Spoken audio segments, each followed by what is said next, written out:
The last hope. The sky over Singapore glowed an unnatural orange as Commander Ilara Chen stared out from the underground bunker's viewport. What had once been a gleaming metropolis of sustainable architecture and innovation now lay in ruins, black smoke billowing from craters where millions had lived just days before. "Commander, we've received word from the Artemis base. They're ready for the final transfer," Lieutenant Kazuo reported, his uniform torn and stained with the grime of 3 days without rest. Ilara nodded grimly. "How many?" 217 personnel, plus 43 civilians with essential skills. Not enough. It would never be enough. Earth had been caught completely unprepared when the Viridian ships appeared in orbit. No warning, no communication, no demands, just devastating energy weapons that turned cities to ash. 8 billion dead in the first wave. "The Nemesis is our last hope," Admiral Rice said from behind her. The old man's face was gaunt, his eyes hollow with exhaustion and grief. "If they find this facility before you launch." "They won't," Ilara replied with more confidence than she felt. "The quantum shielding is holding. They can't detect us." The underground facility beneath the Pacific Ocean had been built decades ago as a last resort shelter against global catastrophe. No one had ever expected to use it to launch humanity's first and possibly last true warship. The Nemesis was unlike anything humans had built before. Developed in secret using theoretical physics that most considered impossible, it incorporated revolutionary propulsion, weapons systems, and an artificial intelligence that bordered on sentience. The project had been controversial, drawing resources away from more practical defense systems. Now, it was all they had left. "Final systems check complete," reported Dr. Nasrin Ahmadi, the ship's chief engineer. She looked exhausted but determined. "The neural network is online and stable. Athena is ready." Athena, Advanced Tactical Holistic Electronic Neural Architecture, was the ship's AI, built using quantum computing principles that allowed it to learn and adapt at unprecedented speeds. Some of the scientists had objected to giving it so much autonomy, but there hadn't been time to implement more restrictive protocols before the attack. "Dr. Ahmadi, is Athena aware of what happened?" Ilara asked quietly. "Yes," Nasrin replied. Her first data input included full documentation of the invasion. "I believe it's important that she understands what we're fighting for." Admiral Rice led Ilara to the command center where holographic displays showed the status of the last remaining human outposts around the world. One by one, they were going dark as the Viridian forces hunted down the survivors. "Your orders are simple, Commander," the Admiral said. "Survive. Learn everything you can about the enemy, and make them pay." The loading of the Nemesis was completed in grim silence. Each person aboard represented a specialized skill deemed essential for the mission. Engineers, tactical officers, scientists, and a small contingent of Special Forces soldiers, the last remnants of Earth's finest. Ilara stood on the bridge of the Nemesis, watching as her crew took their stations. The ship hummed with power, systems that had existed only in theory months ago now fully operational. "Athena, status report," she commanded. "All systems operational," Commander Chen replied a calm, gender-neutral voice. "Quantum drive at full capacity. Defensive systems online. Weapons arrays charged. Life support. Optimized for 268 personnel for a projected duration of 5 years without resupply. Hydroponic systems are operational at 92% efficiency." Ilara took a deep breath. "Prepare for launch sequence." The massive bay doors above the Nemesis slowly opened, revealing the dark waters of the Pacific. As the final systems checks were completed, Admiral Rice's voice came through on a secure channel. "Godspeed, Commander. Remember Earth." "We will never forget," Ilara promised as the ship's quantum drive engaged, lifting the vessel smoothly through the water and into the night sky. The Nemesis broke through Earth's atmosphere without detection, its advanced stealth systems rendering it invisible to Viridian sensors. From orbit, Elara and her crew witnessed the full devastation of their world. Continents scarred with impact craters, oceans boiling from energy weapons, the atmosphere itself darkened with smoke and debris. Set course for the Proxima Centauri system, Elara ordered. Maximum speed. Course plotted. Confirmed Lieutenant Kazuo. Quantum full drive engaging in 3, 2, 1. The stars streaked and blurred as the Nemesis made its first faster-than-light jump, leaving behind the ruins of Earth. For 3 months, the Nemesis remained hidden, observing Viridian activity from the edges of star systems, while HFY analyzed their communications, technology, and tactical patterns. Each day, the AI grew more sophisticated, developing insights that would have taken human analysts years to formulate. They're strip mining the planets, Dr. Amati reported during a briefing. Every world they've targeted has rare earth elements and heavy metals in abundance. They're not conquerors, Tactical Officer Wei added. They're resource harvesters, and they don't care what or who gets in their way. Elara studied the data on the holographic display. Athena, what would happen if we targeted this installation? The mining operation in the Barnard's star system. The AI's analysis appeared instantaneously. The facility processes 37% of the Viridian's neodymium extraction. Destroying it would significantly disrupt their operations in this sector. And the risk to the Nemesis? Minimal. Their defensive capabilities are standard. Our quantum weapons should overcome their shields with 98.7% effectiveness. Elara looked around at her senior officers. The grief that had dominated their expressions for months had hardened into something else. Determination. It's time to show them that Earth wasn't as defenseless as they thought, she said. Prepare for combat operations.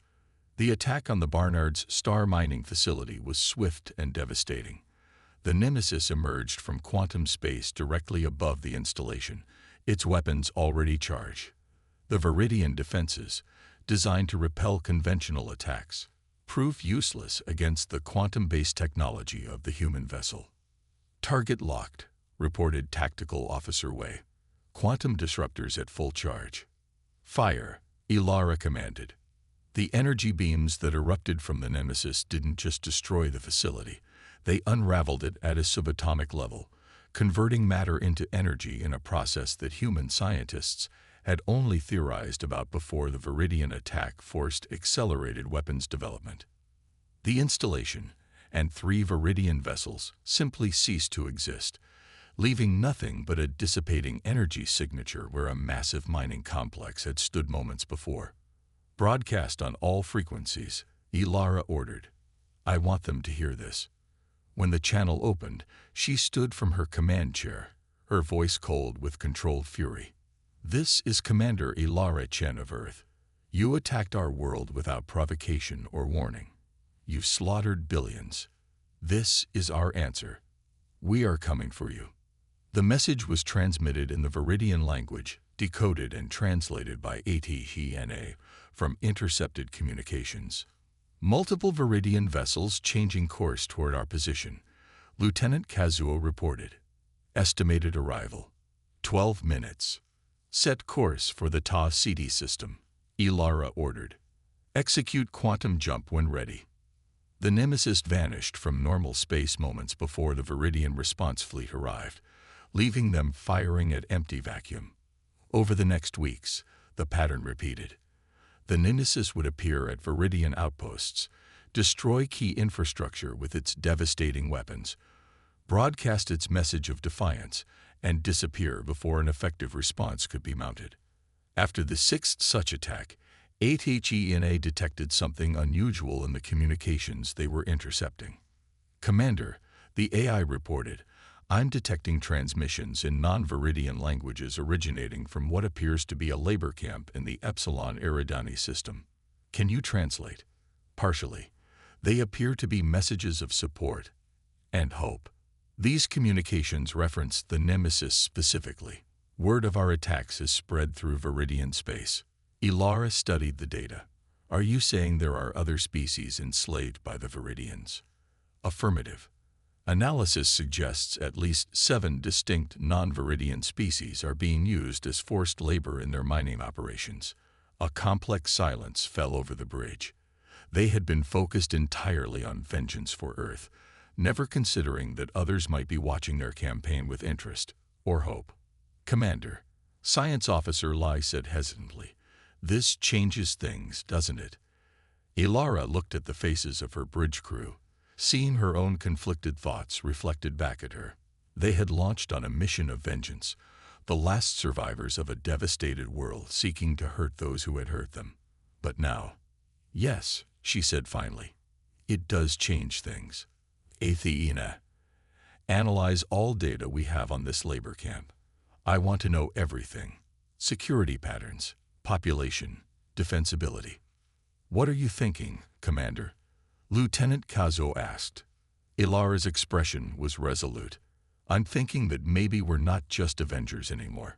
Maybe we're something else. Liberators," Dr. Amati suggested quietly. "Let's not get ahead of ourselves," Ilara cautioned.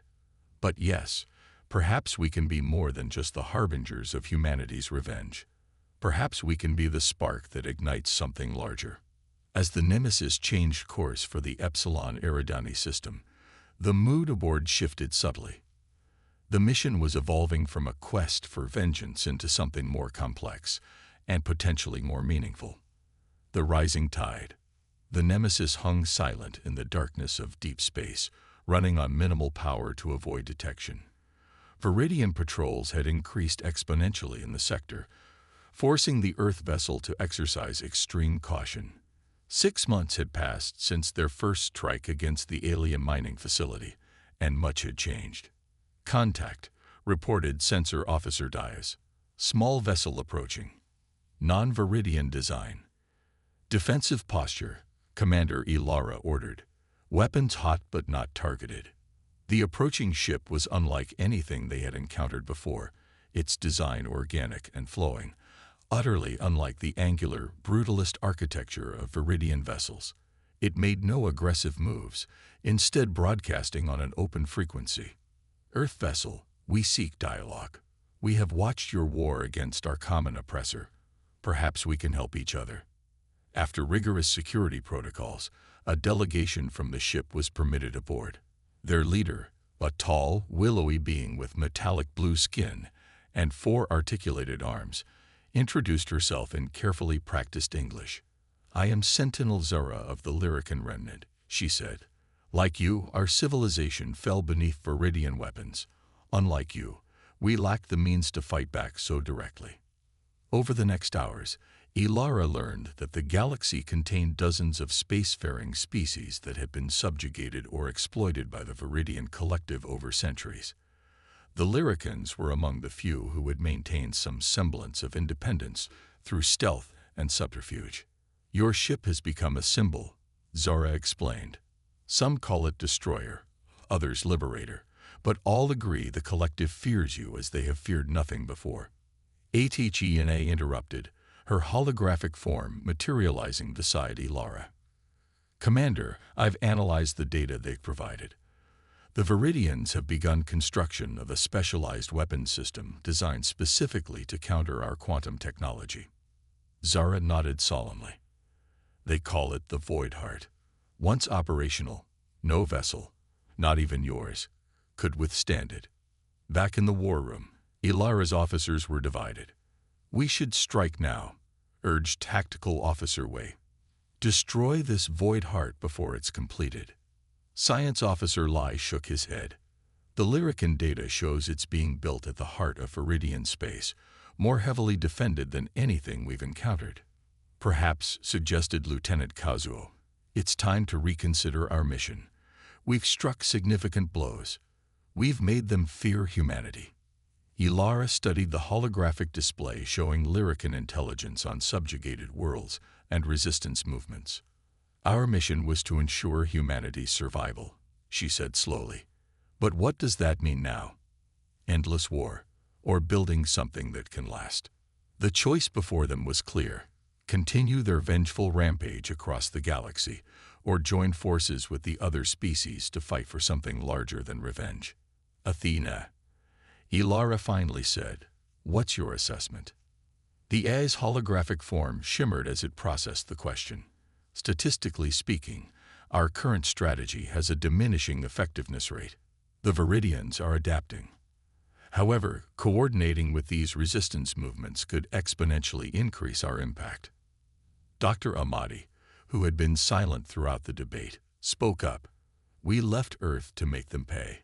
But maybe the best revenge isn't just destruction. Maybe it's building something better than what they took from us." Ilara nodded slowly, coming to a decision. "Contact Sentinel Zora. Tell her we're in." Over the next weeks, the Nemesis became the center of an unprecedented coalition. Representatives from 7 different species came aboard, bringing knowledge, technology, and most importantly, hope. Together, they formulated a bold plan: the coordinated strike against a massive Viridian labor colony in the Ta Ceti system, where thousands of beings from dozens of conquered worlds were forced to work in dilithium processing facilities. "The security will be intense," Wei warned during the final planning session. "Even with the element of surprise, we'll be outnumbered." "Numbers aren't everything," replied Korm, a stocky, reptilian Barakan resistance leader. "My people have been sabotaging their systems from within for months. When the time comes, their defenses will fail." The plan was audacious, requiring perfect timing and coordination between the Nemesis, 3 Lyrican stealth vessels, a squadron of Barakan fighters, and resistance cells within the labor colony itself. Failure meant not just the loss of the Nemesis, but the crushing of hope for countless beings across the galaxy. As the fleet prepared to jump to Ta Ceti, Ilara addressed her crew one final time. "We left Earth as survivors, seeking vengeance for a world we lost," she said, her voice steady and resolute. "But today we fight for something more. Today we fight not just to punish those who wronged us, but to protect those who still have a chance. Today we become more than Avengers. We become liberators." The combined fleet materialized in the Ta Ceti system with precision timing. The Nemesis led the charge, its quantum weapons tearing through the outer defensive ring, while Lyrican ships deployed electronic countermeasures that blinded Viridian sensors. Within the labor compound, resistance fighters disabled security protocols, allowing Barakan strike teams to land and begin evacuating prisoners. Commander Ilara led a team to the central control facility, fighting through Viridian security forces with determination born of 6 months of combat operations. When they reached the command center, they discovered something unexpected: a massive data hub containing Viridian records from across their empire.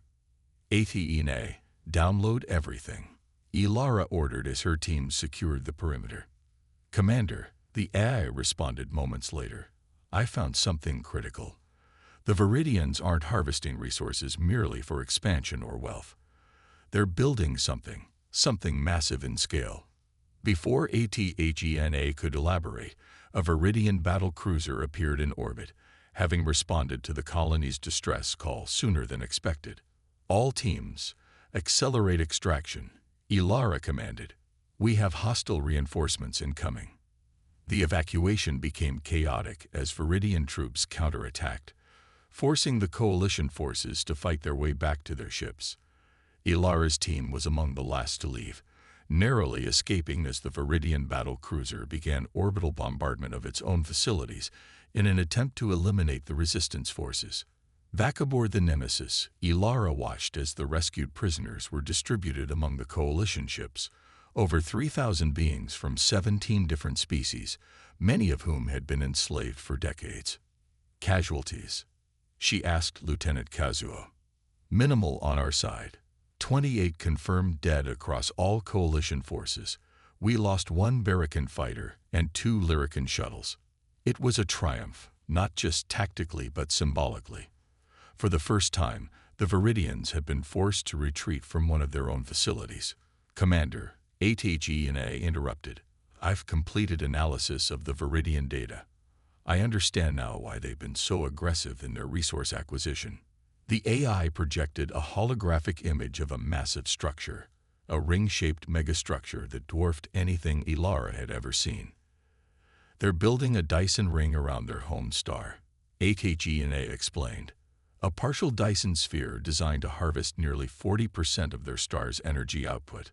The resource requirements are astronomical." "Why?" Dr. Ahmadi asked. "What requires that much power?" "The data suggests they're attempting to create a stable wormhole, a permanent gateway to another galaxy. Their own star system is becoming resource depleted. They're preparing for a mass exodus." The implications were staggering. The Viridians weren't simply conquerors or resource harvesters. They were preparing to abandon their galaxy entirely, leaving devastated worlds in their wake. So they destroy countless civilizations, murder billions, all to build themselves an escape route. Ilara's voice was quiet but filled with cold fury. "Essentially, yes," HFY confirmed. "And the Void Heart we learned about is a key component, designed to stabilize the artificial wormhole." Sentinel Zara, who had joined them on the bridge, spoke up. "This changes our strategy. If we destroy the Void Heart, we trap them here," Ilara finished. "Force them to face what they've done." The coalition leaders debated through the night. Some argued for a direct assault on the Viridian homeworld, others for a campaign to liberate more slave colonies. Eventually, a consensus emerged. They would target the Void Heart, not just to prevent the Viridians from completing their wormhole, but to capture the technology for themselves.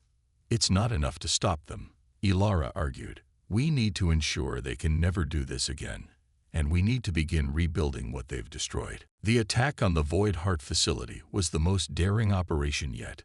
The Coalition fleet, now grown to include ships from 12 different species, executed a multi-pronged assault designed to overwhelm the Viridian defenses through sheer unpredictability.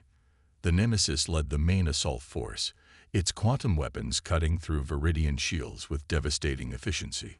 Coalition forces boarded the facility while specialized teams extracted key components of the Void Heart technology. On the command deck of the facility, Ilara confronted the Viridian High Executor, the military commander responsible for the Earth attack. "You destroyed my world," Ilara said, her weapon trained on the tall, gray-skinned alien. 8 billion lives extinguished because you needed our iron and neodymium." The Viridian's compound eyes showed no remorse. "Your species was primitive, unworthy of consideration. Resources exist to be used." "That's where you're wrong," Ilara replied. "And that's why you've lost. You saw only resources where you should have seen allies. You created enemies everywhere you went." The facility was secured in less than 6 hours, with minimal coalition casualties. The Void Heart technology, a revolutionary approach to manipulating subspace, was successfully extracted. More importantly, the coalition had captured the Viridian strategic command codes, giving them access to the Empire's communication and defense networks. 1 month later, representatives from 37 species gathered aboard the Nemesis to formalize what had begun as a desperate alliance of convenience. The Stellar Coalition, they called it, a mutual defense pact and cooperative government that would ensure no single species could ever again threaten the galaxy's peace. Ilara, elected as the first human representative to the Coalition Council, stood before the assembled delegates. Gone was the grief-stricken commander who had fled a burning Earth. In her place stood a leader tempered by war but focused on rebuilding. "We began this journey seeking vengeance for what was taken from us," she said. "Along the way, we found something we never expected, a future. Earth may be gone, but humanity lives on, not just in the survivors aboard this ship, but in what we helped build together." As the Nemesis and its sister ships, new vessels constructed using combined technologies from a dozen worlds, patrolled the borders of Coalition space, HFY monitored the continued Viridian retreat. Without the Void Heart to complete their wormhole, they had been forced to abandon their grand exodus, instead withdrawing to their home system as their once vast empire crumbled. In her quarters, Ilara looked at a small hologram, the last image of Earth taken by the Nemesis before it jumped to safety. The blue planet, scared but still beautiful, would never be forgotten. Commander, Athena's voice interrupted her contemplation. The Coalition science team reports they've successfully adapted the Void Heart technology.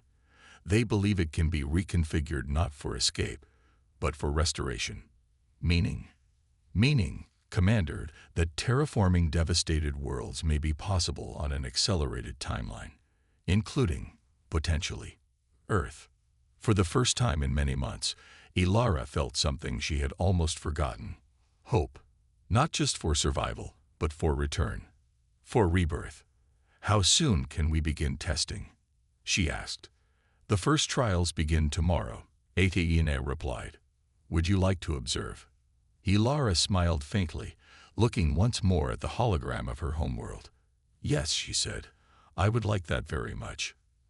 As the Nemesis set course for the Coalition's new scientific outpost, Ilara thought about the journey that had brought them here. They had left Earth as Avengers, become liberators, and now stood as builders of a new interstellar community. The path ahead would not be easy.